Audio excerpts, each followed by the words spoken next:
کیا کرائم ختم ہو گئے ہیں؟ مجھے یہ بتائیں، کیا لوگوں کے مسائل ختم ہو گئے ہیں؟ جو ہمارا جو تھانہ ہے وہ اب ان کاموں پر لگ گیا ہے، تو اگر آپ بھی یہ کام شروع کر دیں گے تو جن کا یہ کام ہے ان کے روزگار کا کیا بنے گا؟ ان کے روزگار پہ تو لات نہ ماری جائے۔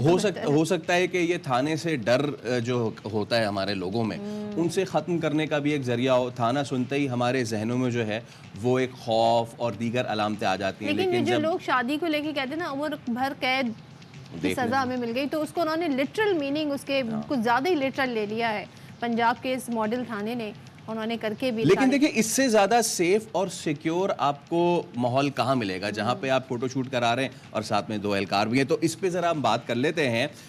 ڈی پی او مظفر گڑھ ہمارے ساتھ موجود ہیں، حسنین حیدر صاحب۔ حسنین صاحب گڈ مارننگ، السلام علیکم۔ سب سے پہلے تو آپ کو خوش آمدید کہتے ہیں باخبر سویرا میں، اور آپ نے تو ہمیں حیرتوں کے سمندر میں جو ہے وہ غوطہ زن کر دیا ہے۔ کیا زبردست انیشیٹو لیا ہے آپ نے کہ نوبیاتا جوڑا کہیں اور نہ جائے بلکہ تھانے میں آ کے فوٹو شوٹ کروائے۔ یہ کیا آئیڈیا ہے حسین صاحب؟ کب سے یہ آپ کے ذہن میں آیا؟ کب سے امپلیمنٹیشن اس کی شروع ہوئی؟ Basically I G Punjab doctor Usman Anwar کا یہ ویژن تھا کہ ہم اپنے پولیس اسٹیشنز کو پلیزنٹ بنائیں، کمفرٹیبل بنائیں ہمارے وزٹرز کے لیے، اور نہ صرف یہ کمفرٹیبل اور پلیزنٹ ہوں بلکہ یہاں پہ جو روبسٹ سروس ڈلیوری ہے اس کا بڑا اسٹرانگ میکنزم موجود ہو۔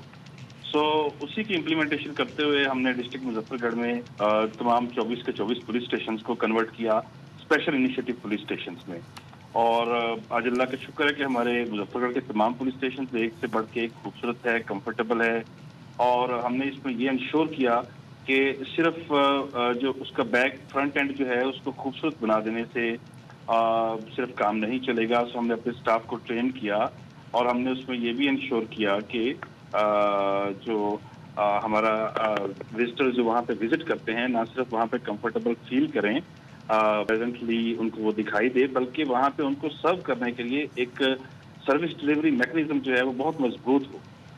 تو اللہ کا شکر ہے کہ آج مظفر گڑھ میں جو لوگ ہیں وہ ہماری پولیس اسٹیشن کو بہت زیادہ اپریشیٹ بھی کرتے ہیں، اور نہ صرف پولیس اسٹیشن کی بلڈنگ کو جو کہ ابھی ریسنٹلی کنورٹیڈ ہے بلکہ ہمارے پولیس کے رویوں کو اب وہ انہوں نے اپریشیٹ کرنا شروع کیا۔ پولیس کے رویے تو جرائم روکنے کے لیے لوگ فوکس کرتے ہیں نا کہ آپ جرائم روک لیں، تو وہ وہاں پہ کیا کام مکمل ہو گئے ہیں جو اب یہ ماڈل تھانہ بنایا گیا ہے؟ دوسرے آپ نے کہا کہ یہاں پہ سروسز بھی ہوتی ہیں، تو کیا فوٹوگرافر بھی آپ لوگ ہی پرووائڈ کرتے ہیں کیا؟ دیکھیں یہ بیسیکلی میڈم یہ شادی ہال نہیں ہے، نہ یہ کوئی فوٹو اسٹوڈیو ہے، چونکہ اس پولیس اسٹیشن کی بلڈنگ اتنی خوبصورت لوگوں کو لگی کہ انہوں نے ایس ایچ او سے ریکویسٹ کر دیا کہ ہم یہاں پہ اپنا فوٹو شوٹ کرنا چاہتے ہیں، یعنی عوامی فرمائش پہ یہ ہوا آپ یہ کہہ رہے ہیں؟ جی تو بینگ کرٹیس ایس ایچ او نے اس کو وہ پرمٹ کر دیا کہ ٹھیک ہے آپ فوٹو شوٹ کر لیں، ادروائز پولیس اسٹیشن کا کام لوگوں کو سروس ڈلیوری دینا ہے، اور وہ سروس ڈلیوری ان کے کاموں سے ریلیٹڈ ہے۔ کسی کی ایف آئی آر ہے، کسی کی کمپلینٹ ہے، کسی کی لاسٹ کمپلینٹ ہے، کسی کے کسی کرائم کے اگینسٹ ہے، تو پولیس کا جو بنیادی مقصد ہے پولیس اپنے ان فنکشنز کو پوری طرح سے سر انجام دے رہی ہے، اور اللہ کا شکر ہے کہ پچھلے اس 1 سال میں پولیس بہت زیادہ پنجاب پولیس بہت زیادہ ڈیجیٹلائز ہوئی، ہم نے بہت زیادہ ڈیولپ کیا اپنے ٹولز کو، اپنی ماڈرن پولیسنگ کو، اور یقینی بات ہے کہ جب آپ کی آبادی جو ہے وہ مینی فولڈ بڑھ رہی ہے تو کرائم نے بڑھنا ہے، اور یہ پوری دنیا میں ایسا ہوتا ہے۔ ہمیں دیکھنا یہ ہے کہ پولیس کتنا افیکٹولی کرائم کو کنٹرول کرتی ہے۔ تو اگر آپ پورے سال کے اسٹیٹسٹکس دیکھیں تو پولیس نے کرائم کو بڑا افیکٹولی رسپونڈ کیا پنجاب۔ اچھا ایک چیز ضرور بتائیے گا کہ جب بھی پولیس یا تھانے کا نام آتا ہے لوگوں کے ذہن میں تو you know it better as well کہ لوگ جو ہے ایک ڈسٹینس جو ہے محسوس کرتے ہیں، ایک ڈر محسوس کرتے ہیں، لیکن صرف یہ اقدام نہیں، یہ فوٹو شوٹ والا اقدام نہیں، لیکن اس جیسے مزید ایسے کون سے سافٹ ویئر امیجز والے اقدامات ہیں جو آپ سمجھتے ہیں کہ پولیس کو کرنی چاہیے تاکہ پولیس اور عوام میں جو دوری ہے وہ تھوڑی ختم ہو سکے؟ دیکھیں میں سمجھتا ہوں آپ نے بڑا you have rightly pointed out کہ بہت ضروری ہے کہ پولیس اور پبلک میں جو ایک گیپ ہے اس وقت کسی حد تک ایکچوئل بھی ہے اور بہت حد تک وہ ایک پرسیپشن بھی ہے، بلکہ میں سمجھتا ہوں کہ some times police is victim of that bad perception. جب لوگوں کا انٹریکشن نہیں ہوگا اور ہم لوگوں کا ظاہر ہے کہ ہم میں بھی ایسے لوگ ہیں جن کے رویوں سے لوگ نالا رہتے ہیں، لیکن اللہ کا شکر ہے کہ ابھی پولیس اس کے اوپر بڑا فوکس کر رہی ہے، اور یہ جو پولیس اسٹیشن بنائے گئے اور یہاں پہ لوگوں کو پلیزنٹلی ویلکم کیا جاتا ہے تو اس کا یہی مقصد ہے کہ ہم لوگوں کو ان کے کاموں کو ان کو پبلک سروس ڈلیوری جو ہے افیکٹولی دے سکیں۔ ہاں